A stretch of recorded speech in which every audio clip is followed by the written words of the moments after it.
Hello YouTube.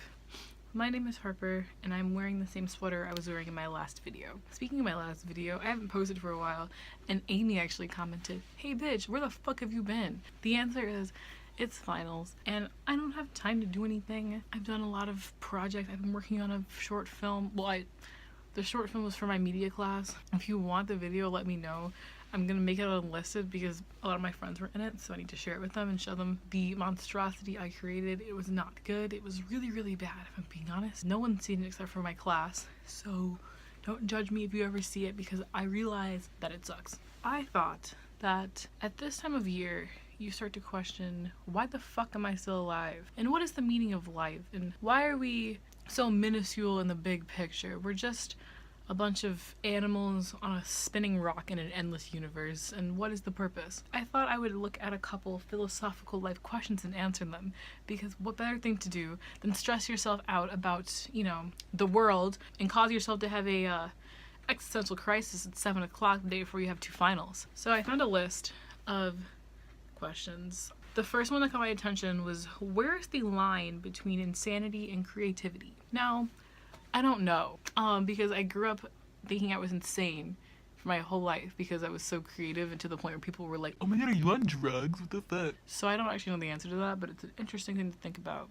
because I feel like insanity and creativity aren't comparable. There's no limit to creativity. I think it's more when you lose touch with reality because of your creativity. Like if you create a fictional world in your head, for example, and you lose yourself in it, that's when you reach the line, I suppose. Or you lose meaning in just real things, like you reject reality in general, I suppose. I don't know.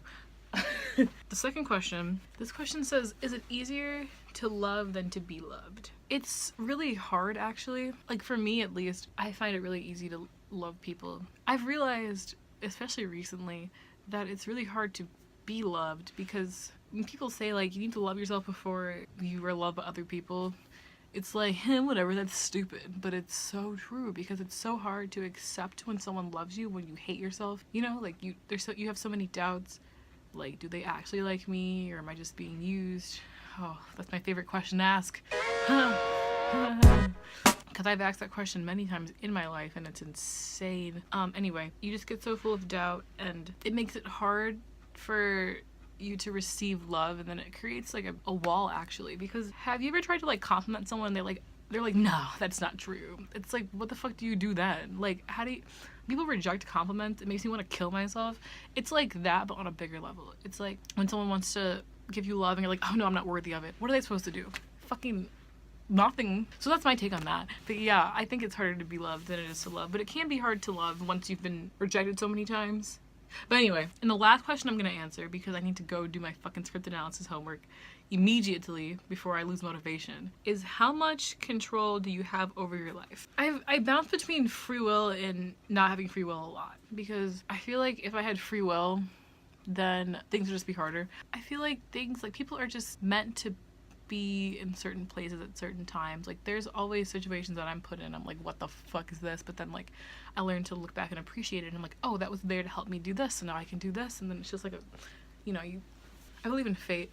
I feel like everything that we do, we think it's free will, but I think that there's some sort of higher power in the universe that like has certain purposes and certain goals for certain people, and like everything works together like a big puzzle. While you may think that like your purpose isn't as impactful as other people's purposes, sure, my purpose in life, I have no idea what it is, but it doesn't seem as important as like Barack Obama's purpose. I don't fucking know. A lot of things, like, we play off each other as humans. Like interactions we have can go a long way in people's lives, and they all impact other people with that interaction, and then it'll go on and on and on. It's like a big like chain reaction, and it's crazy. Where are we like going with this? Yeah, no, I feel like when we say that like people are in our lives, they're at the right time but the wrong place, or like wrong time, right place, wrong person, right time, that all that, I think to a degree that's not true. I think everything comes at the right time because it's supposed to come at that time, because it's supposed to do something to you, whether it be good or not, because we have to go through struggles in order to learn things and grow as a person.